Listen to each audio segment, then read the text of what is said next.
Hey there, and welcome to this week's From the Vault episode from the Magdalen House podcast. We are a 501c3 nonprofit organization based in Dallas, Texas, and known affectionately by many as Maggies. Every first and third Wednesday, we bring you a new release. In our From the Vault episodes, we share past podcast releases from our 3 different podcast series, Recover Ed, Recovered Interviews with Alcoholics, and Hope for the Family.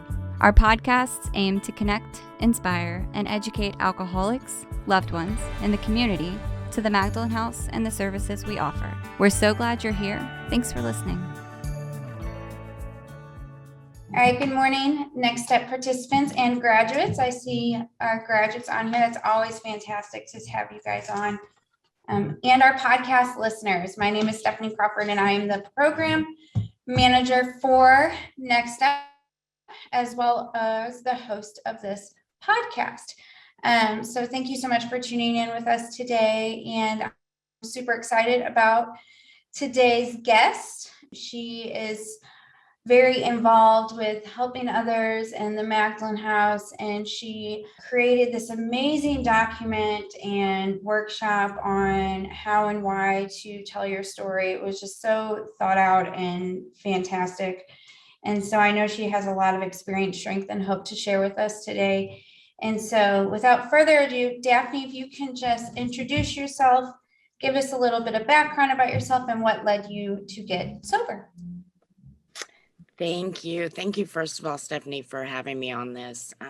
I absolutely love listening to these podcasts. They run regularly in my house and my car. So it's really an honor. So what led me to get sober? My story is really dark, and I went really downhill fast, and not that the consequences are what make me an alcoholic, but I suffered tremendous consequences because of my drinking. My alcoholism really took effect for me later in life. I grew up in a alcoholic family. My father was an alcoholic, actually died from the disease right as I began my struggle with alcohol. But, we grow up in a childhood and it's all we know. So we don't know that it's not normal. I knew there were aspects of it that weren't normal, but I still kind of uncovered layers of my character defects from that. But I learned at a very, very early age to lead that dual life. My father went back to school when I was about 3, and he became an Episcopal priest. So I grew up in the church, but there certainly were aspects of home life that we did not talk about. And I did not know my dad was an alcoholic until I was 18. I saw him making a drink, and my first reaction was, good. You probably need a drink. And I did. And then it just brought to light so much. It made sense. But as I grew up, the coping mechanisms that I developed to thrive in that chaotic environment was absolutely perfectionism. My brother really kind of went the wild route, and so I really became the one that tried to do it perfect and tried to went really big time into overdrive with trying to achieve as much as I could and do it as perfectly as I could and make sure that everybody was proud of me and thought highly of me. And I say all that because that just really laid this ground for my disease to just flourish, because those skills of trying to control and manipulate and hide and be who you wanted me to be just led perfectly into my alcoholism. And so I was not a drinker in high school, drank a little in college, but certainly could put it down. My focus was more on achievement. I had the personality that if you told me that something was not possible, my job was to prove to you that it is, and I can do it. And I didn't accept no for an answer. It was almost, once I got a no, it was a challenge.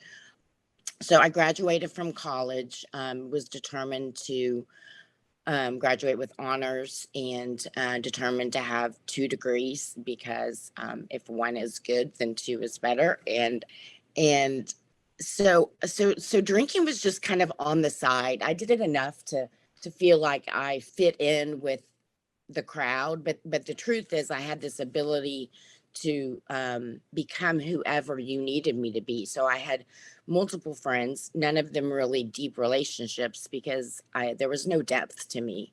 It was all about achieving. And so fast forward into my mid 30s, and I at that time had 2 children. I have 3 total, but when I had the 2, my life got to a point where I could not manage it and manage this perfect appearance to everybody any longer. And the only way I could accept not having that facade was a little bit of wine. And then I was kind of okay with my surroundings and the dysfunctions that was going on in that marriage. It was not a healthy marriage. I was not healthy at all. I didn't know that at the time. So it really was when I got pregnant with my 3rd, and did what I had done with my first 2, which is we don't drink, right? We put the drink down when we're pregnant. And I had difficulty, and realize now, looking back, that I was restless, irritable, discontented, blaming it all on the hormones of a pregnancy. Once I had my 3rd, the one thing I was more focused on in the hospital was, would someone bring me sushi and wine? And my husband did, and the alcoholism took effect, because I mean, we know that it's an internal disease and it progresses. So for that 9-month period, my disease is progressing, and I don't even know it. And when I picked up that first year of my son's life, was a spiral down into this disease. So my family's coming at me saying, moderate or stop. And there was not that internal desire. There was an internal desire to moderate, and I tried, and that didn't work well. And when my son had just turned 1, so I have at that point had a daughter that was 7, a son that was 5, and then my son that was 1.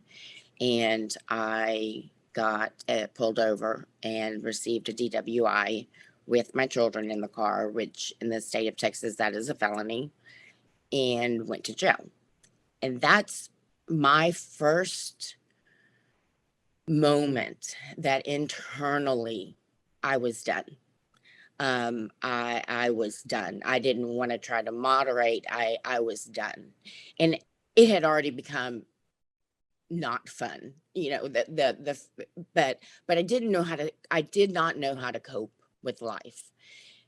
And I was done. I woke up that morning and it just was sick at my stomach at where my life had ended at that point, where my life had taken me.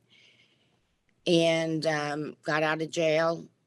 I don't remember when I drank again, but I know it was a matter of weeks. And I didn't know why. And I started looking at things that happened. I started looking at anything external to blame it on. Anything that I could, because when people would say, "Why are you drinking?" The truth is, I didn't know, but I thought I knew. I thought it was because of the marriage. I thought it was because life was too much.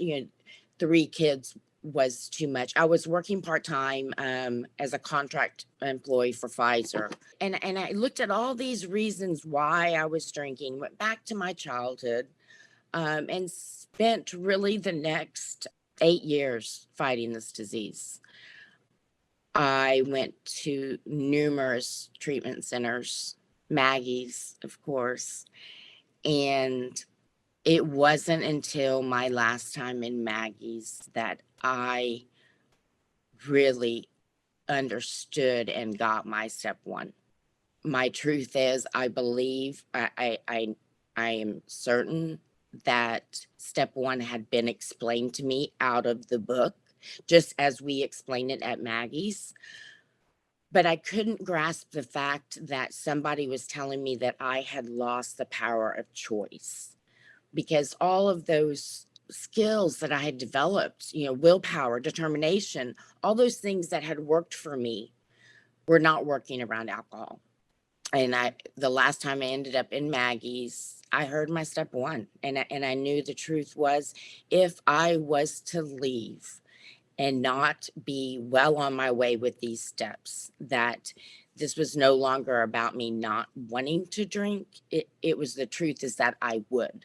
I have an absolute heart for the woman that struggles, the woman that keeps coming back, and people didn't think, why are you not getting it? I don't know why it took me so long to have that light bulb go off, but I'm passionate about getting back up and keep trying. Just get back up and keep trying. When it takes, it takes. But there is that intersection for me of that complete, utter desperation. There was nothing left in me. There was no other thought or idea that I had to throw at this disease. I did not understand, or I could not intellectually rationalize why these 12 steps and the work that this book calls us to do, why it would work. But I knew the woman that explained, that did the class that day and explained the step one to where I got it on a whole deeper level. I knew she was sober, and I started working with her. And my sobriety date is March 2014. So for that, I'm very, very grateful. What a miracle. That's so amazing.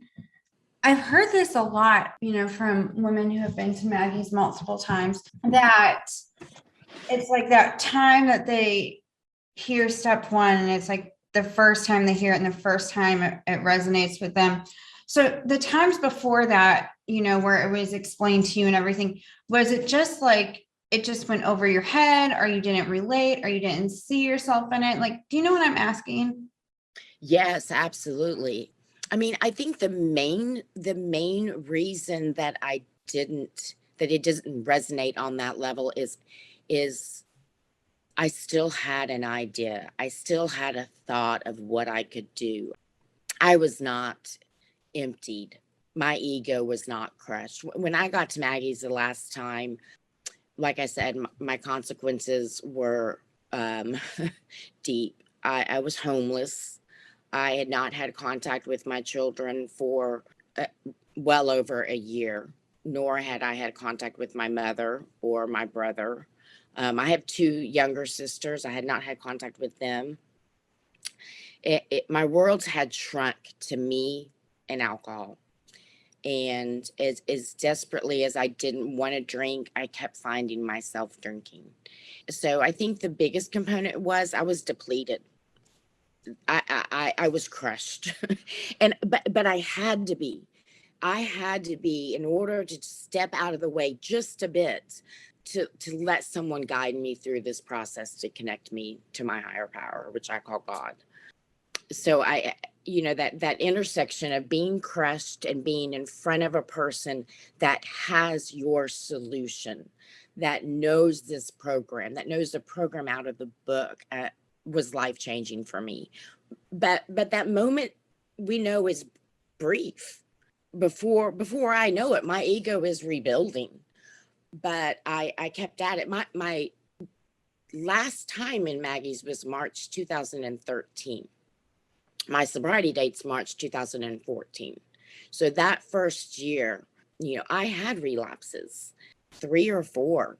I would get a couple of months, and I would relapse. Anytime I paused on the steps, I relapsed. But I kept getting back up. There was never a point from when I went downhill into alcoholism until today that I stopped trying. I never stopped trying. I wanted my children back.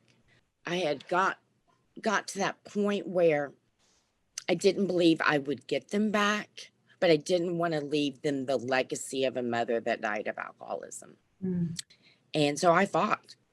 Yeah, I would say to any woman that starts on the steps and then drinks again, just get up and keep going. Get up and keep going. Don't sit in yourself and beat yourself up, because that's not going to get you anywhere. Keep going. My last relapse was on a Saturday. I started drinking and woke up on a Tuesday. I became conscious on a Tuesday, and I drank for that entire period. Tuesday night, I was with a gentleman that was carrying the message, shaking, detoxing. I mean, bad. But I went because I knew my life depended on that. So, yeah. I relate so much to, so much of everything that you're saying. I was asked a question like, what was the pivotal point for whenever you finally gave in? And it was the same thing. Like, I had been stripped of all resources, all ideas. The ego was completely deflated. And thank God for that. I just related to so much of what you just said now. When my children came back into my life, I really had to make an effort to get to know them. They had been out of my life for so long, especially my youngest. I really had to learn how to be a mom. And it's been a journey for sure. Can you talk about that? Because I remember I remember that exact same feeling, because I had been away from my daughter for so long.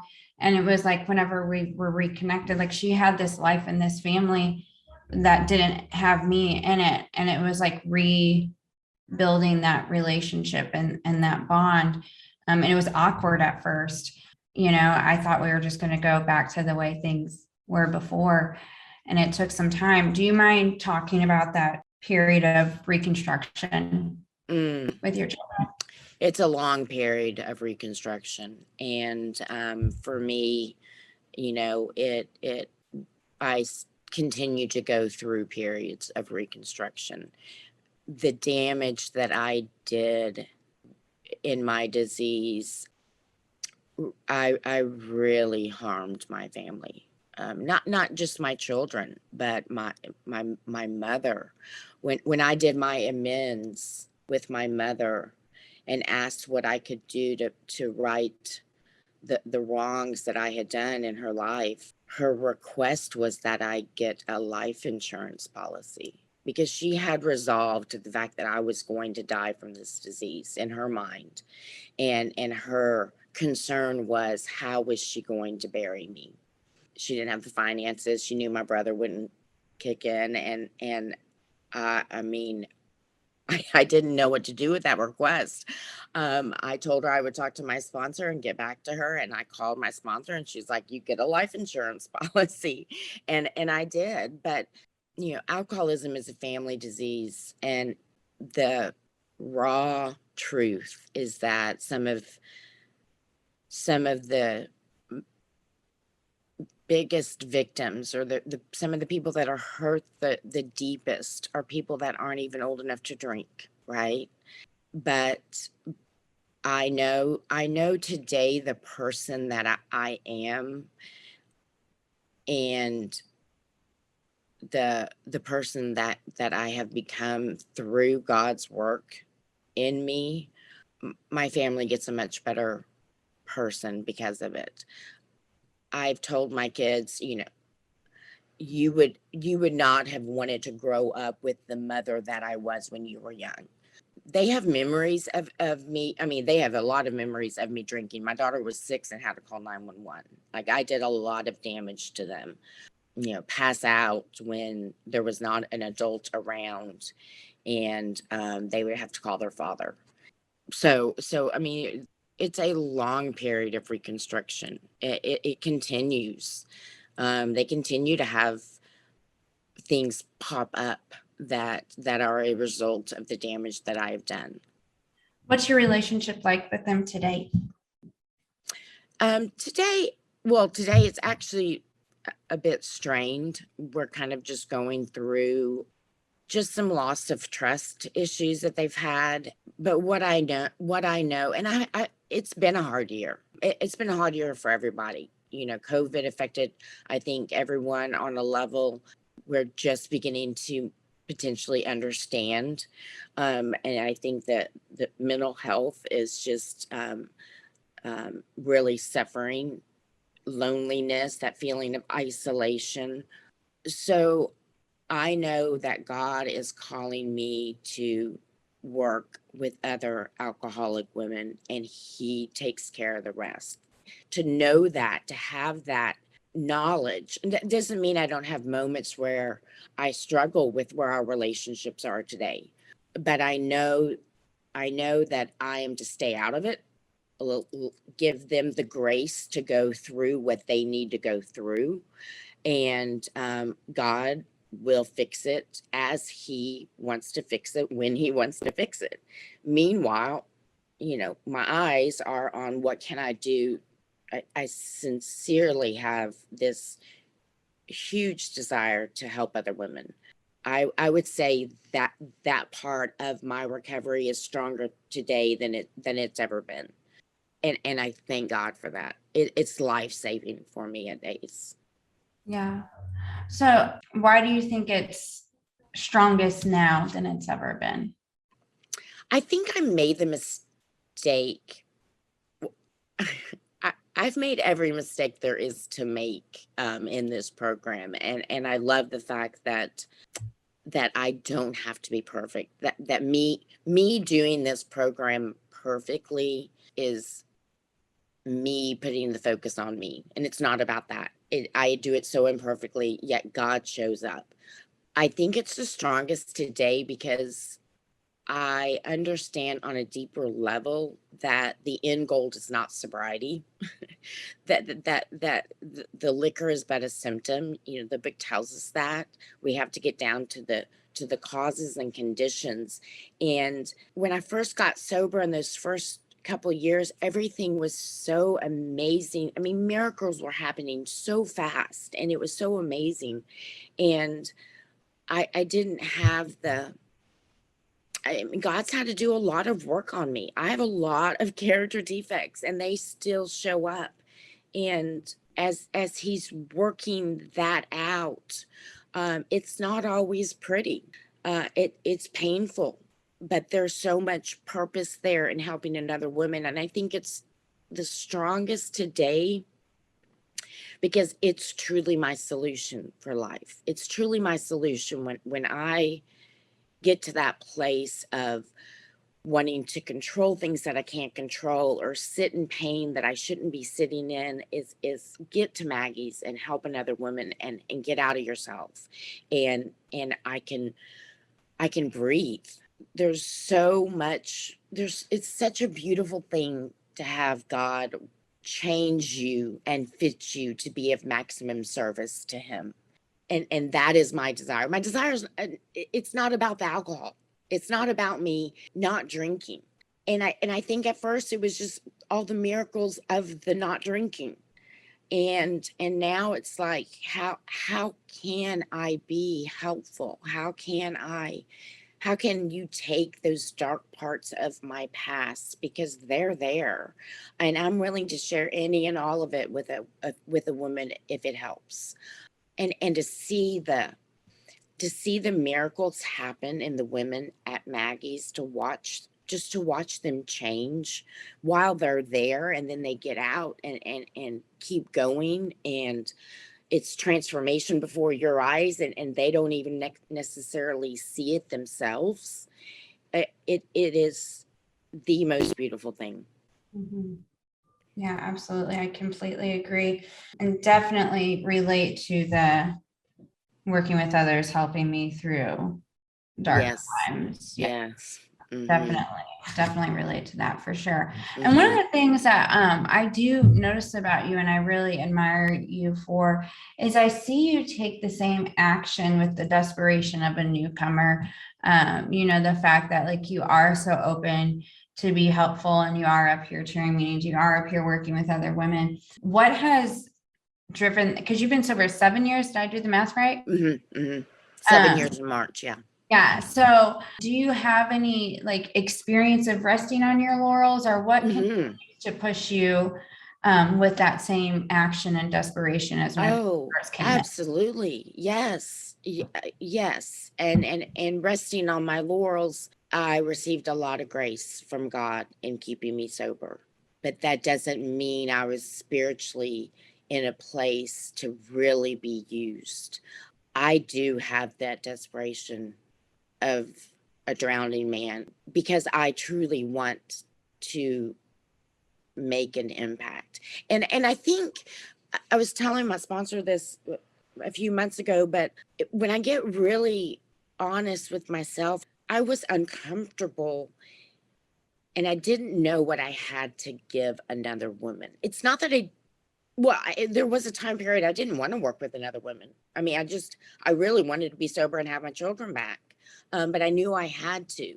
And I would go through periods and spurts of really, really doing the step 12 action that this book calls us to do. I mean, it's in the third step prayer, remove my difficulties so that I can be a witness of your power. It's not so that I can sit happy and joyous and free. I mean, that is fleeting. It's me aligning my will with his. And I think that once I suffered enough pain in sobriety of resting on my laurels, COVID, it just got really dark for me. And I kept hearing over and over again in different sources in different ways, but God was just saying, you get out of yourself and go work with others. And I knew that was my solution. It's what I have to have today. It's what I want, but I feel so alive when I'm working with another woman. And that is the only moment that I know my will is actually aligned with his. Other than that, I kind of struggle through it in different areas of my life, but I know for certain that is the closest I'll get on earth with aligning my will with his, and all the peace and excitement and life takes on a new meaning.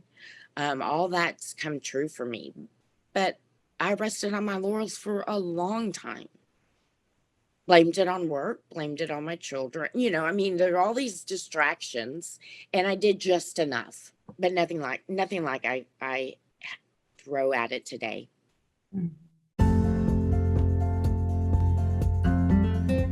Looking for a way to give back and get involved with the Magdalen House? No work is too small, and our dedicated volunteers serve as a valuable resource to our organization. We couldn't help alcoholic women and their families without the priceless services they provide. We provide opportunities for all, as well as opportunities strictly for women in recovery. To get started, please visit our website at magdalenhouse.org/volunteers and click on New Volunteer Sign Up. I love that. That like I know I'm aligning God's will with my will with God's will when I'm working with somebody else.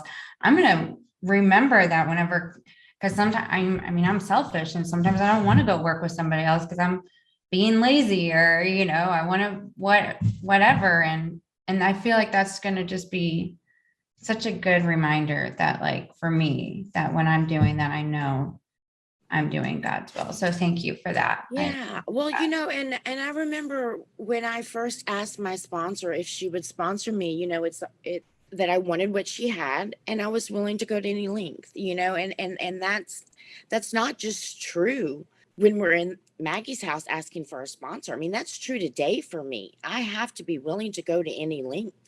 And I go through periods where I don't want to do anything other than work with others. But of course, I'm selfish. There's times where I'm like, no, I don't want to go do that today, but I do it. And I've never done something that God is calling me to do, and working with others or carrying the message or telling my story, and not left there feeling like, oh my gosh, he was there. He showed up. He does.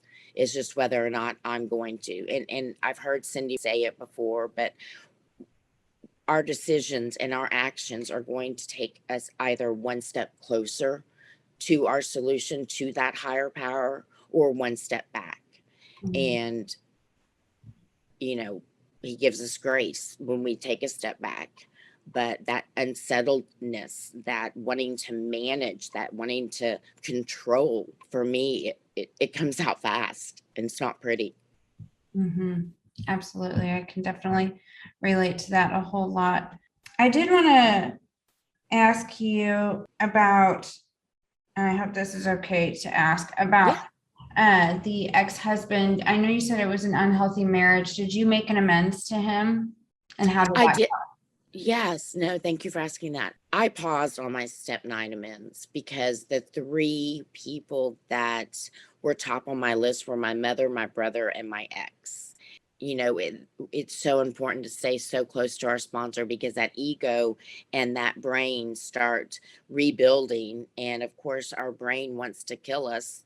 And without consulting my sponsor, I thought the most loving, kindest thing I could do was not reach out to them. And I drank, and was then given an hour to make 3 phone calls. And I did. And my ex at that time was not ready for an amends. He really had and still has a lot of anger. I have done an amends. It happened just naturally. And I know, I believe for him, it gave him some relief, because every dream he had of his life and his marriage and his raising children and his career, came tumbling down with my addiction. Yeah. My ex-husband did not want to hear an amends from me either, and he still won't hear it. So at this point, the reality is, the alcoholic gets an incredible program. And of course, the family can have the same program, the same spiritual solution that we have. But I'm so fortunate that I had to have that. I had to have that. I was going to die, and I knew it.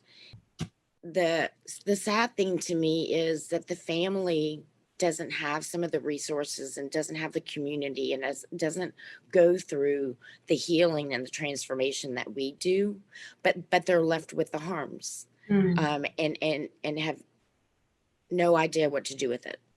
And that's where my ex is. And I hate that. And I've done what I can. There does come that point where you have to realize that it's no longer on you, that you've done everything you can to make those wrongs right. And it's been 7 years, and it's sad. It's hard to watch, but the family is harmed. yeah, no, that's such a good point too. And I'm so grateful. Somebody else was talking to me, and he was like, if only the whole world thought like you. And the only thing I was doing was talking about what the big book tells me to do. But he was like a normal person, so he didn't know that. And I was like, well, I have to be this way because I was going to die. The whole world doesn't have to do any of this because they're not going to die. But what freedom and peace that we get because we have to. Yeah, I remember really not liking God because of the disease of alcoholism. Like, why are you so angry at me that you gave me this disease? Because I grew up with the disease, and all I wanted was a family of my own, and I wanted to do it right. I wanted to do it the right way, although I had no idea what that looked like. And I spent many, many years very angry that I had the disease of alcoholism. I mean, this was prior to my recovery, but in the disease, I was angry, and now I am so thankful. I am so grateful that I was thrown to my knees over and over and over and over again, to where it really was death or this spiritual solution. And I've had conversations. I had a conversation with a girl at work that I know really, really well. And she was like, but everything isn't as simple as your program. And I was like, yeah, it is. It is for me. And that's what's so beautiful about it. It is that simple. Mhm. you Yeah. know Yeah. I know. I heard one time that the ego likes to complicate things.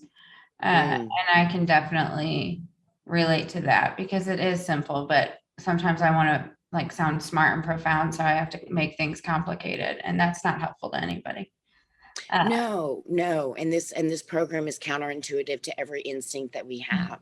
And there are times where I will be, stuck on something in my brain, and it's my ego. It's how, why would you do that to me? It's all self and ego, and I will stop and say, God, what would you have me be? Or what would you have me do? And what would you have me be? And he immediately tells me, and I do it. Because if I think about it, that ego and that self gets all messed up in there. And it is that simple. What would you have me do? And it's usually, hand this to me again and resolutely turn your attention to where you can be helpful. I mean, that is the answer. That Yeah, is my answer. absolutely. No, I completely agree, for sure. When you were talking, it reminded me of when you picked up your chip at birthday night, and you said something, and it just like really tugged at my heartstrings, because I felt like it really painted a picture of how desperate you once were. You read where it says like, may you find him now. And you wrote next to it, like, I've been looking and I can't find you, or something like that. Do you mind talking about that, and, how you found God? Oh, absolutely. Yes. I mean, the last time I got to Maggie's, I was really, really, really angry. And I didn't even care if people knew I was angry. And I remember reading that, and it was, may you find him now. I crossed out find and wrote seek. And then, because I didn't think I could find him. And then I wrote next to it, I've been trying for a long time and I can't find him. And I was so confused, because I knew he was the solution. I knew this power did work for some people, but I didn't think it would work for me. But how I found him is he was always there. It's, I had to get out of the way.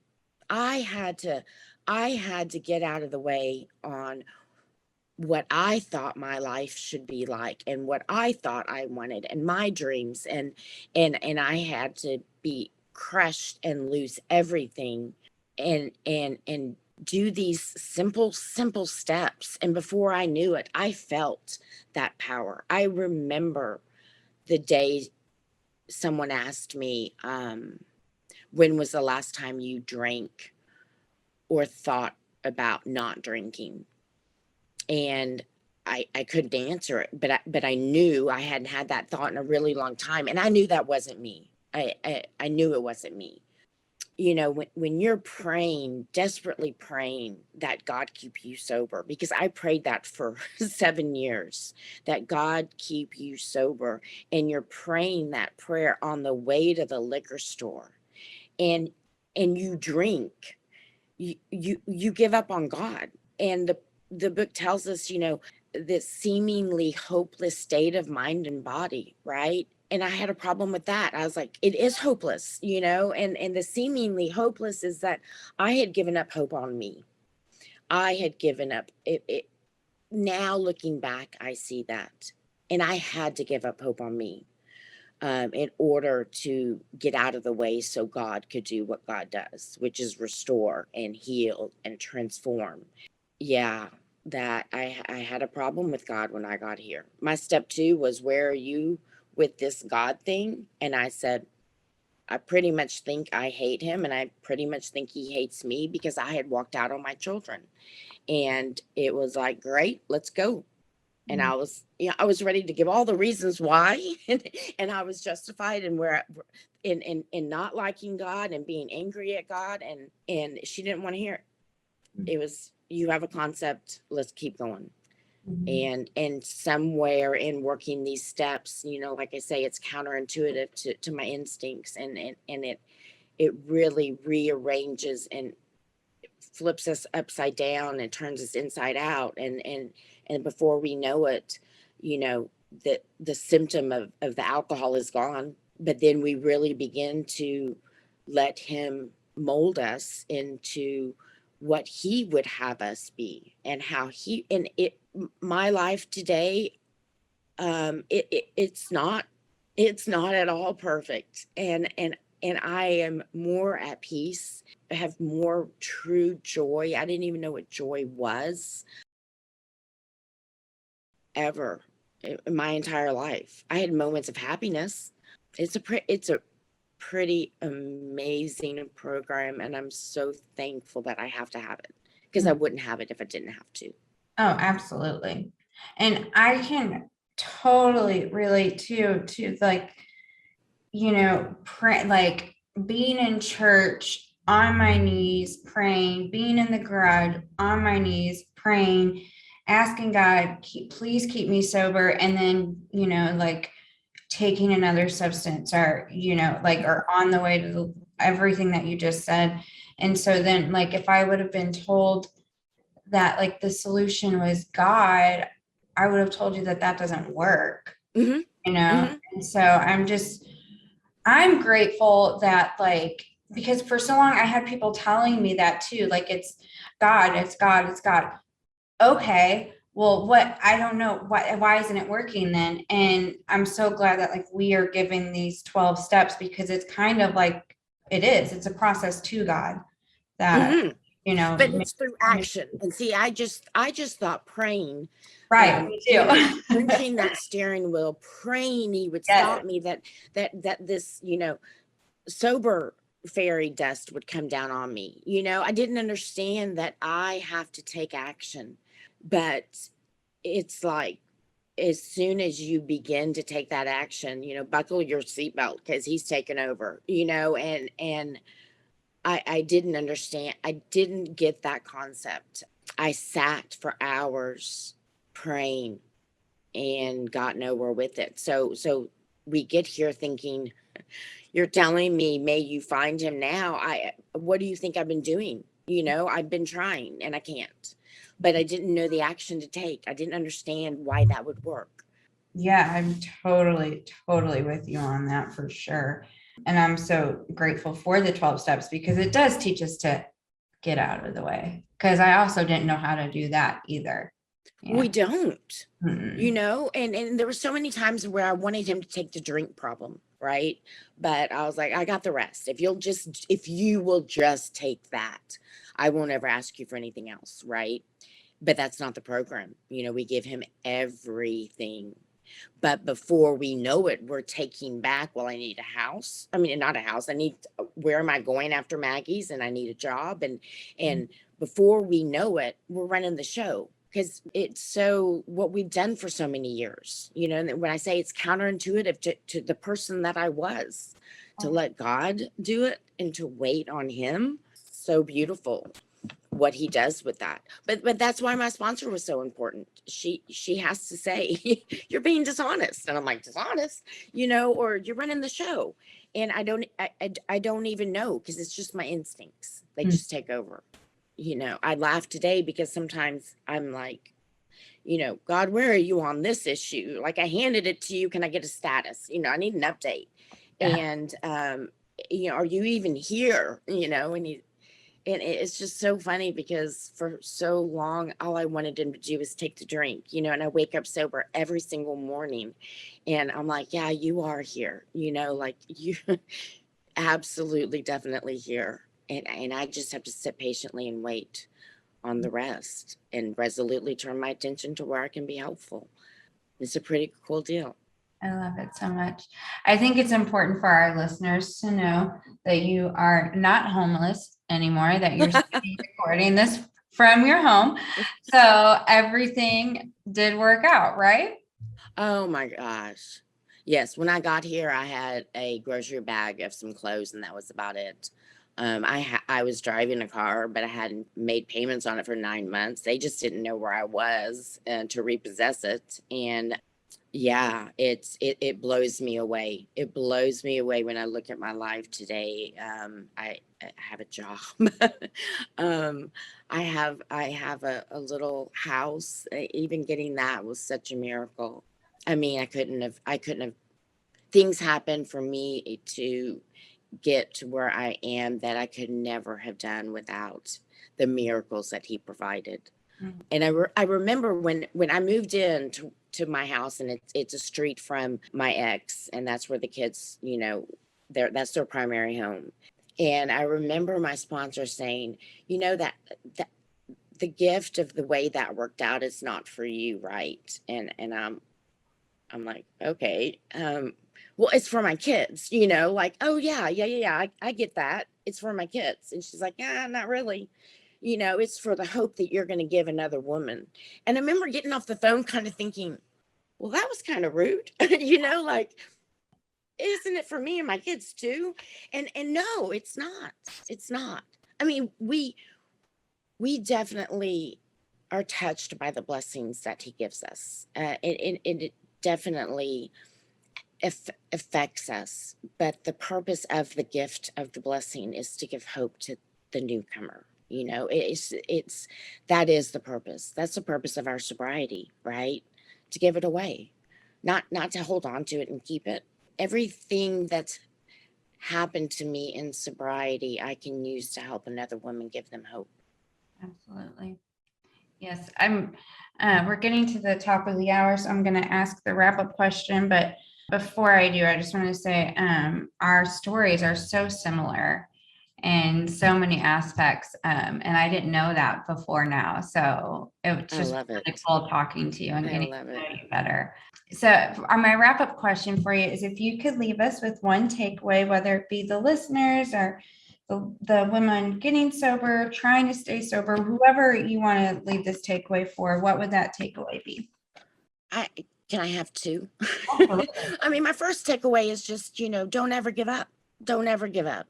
Keep your head in the game. Keep going. Don't ever give up. When I see a girl come back to Maggie's that has relapsed, I am so proud of them because I know the ego and the pride that had to be crushed to get them there.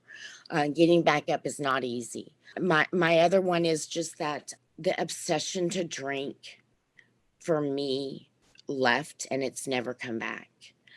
But that is just the beginning. That is not the end result. That is just the beginning so that he can now mold us. I mean, we are no good for anybody if we're intoxicated. But that is removed. It was removed from me very, very quick. And as long as I keep my head in the game, it stays that way. And I get to actually help others. I get to be a vessel that he can use to help another woman. And that is such a beautiful thing because for years, starting as a child, I just wondered, what is the purpose of life? Like, what am I here for?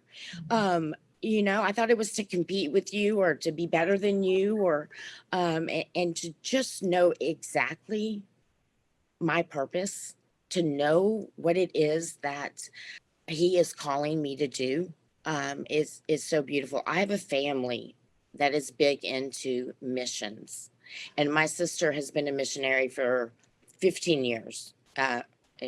She's in New Zealand now, and my mom's been a missionary. And I remember as I was struggling with this disease, feeling like God's calling me into the alcoholic world, to mission. And, that was my mission. And I was so mad. And I was like, well, okay, I'll do some sort of a mission, but can't I go somewhere like exciting, and I love the alcoholic.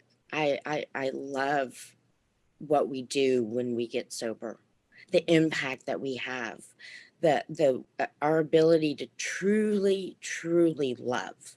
And I don't think everyone has that, with no ulterior motive other than to love. It's wonderful. I love it. Yes. Well, this has been wonderful and fantastic and so hope-filled, and I think I just can't wait for it to come out. So thank you so much. It's You're been welcome. wonderful. So I hope Thank you for asking me. Yeah, I can't wait. I hope you have a fantastic day. You too. Thank you so much, Daphne. You're Bye. inspirational. Love you. Thank you.